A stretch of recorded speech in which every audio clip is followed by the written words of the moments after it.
সাথে, কাল যদি মাঝ পথে দূরে যেতে হয়। কলকাতার জনপ্রিয় অভিনেতা রাহুল অরুণোদয়ের আকস্মিক মৃত্যুতে শোকের ছায়া নেমে এসেছে বিনোদন অঙ্গনে। মাত্র ৪৩ বছর বয়সে না ফেরার দেশে পাড়ি জমালেন এই অভিনেতা। চিরদিন তুমি যে আমার সিনেমার মাধ্যমে তিনি শুধু পশ্চিমবঙ্গ নয়, বাংলাদেশের দর্শকের কাছেও হয়ে উঠেছিলেন প্রিয় মুখ। স্ত্রী অভিনেত্রী প্রিয়াঙ্কা সরকার ও একমাত্র ছেলে সহজকে রেখে তার এই অকাল প্রয়াণ ভক্তদের স্তব্ধ করে দিয়েছে।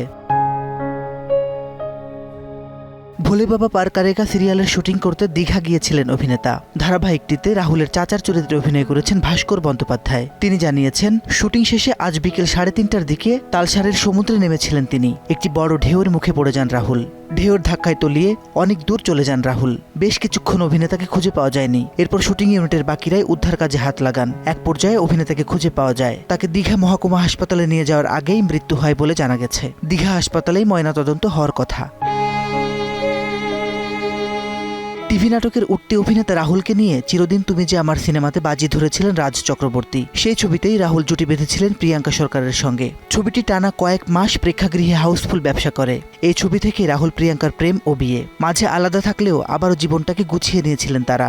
তবে নিয়তির ঘেরাটোপে সেই সংসার আর স্থায়িত্ব পেল না রাহুলের এই অকাল প্রয়াণে। আনফরচুনেট লাগে না যে কোনো ঘটনায় মেয়েটা কেন অত রাত্রে বাড়িতে ছিল। মাসিদ রণ, সময় সংবাদ।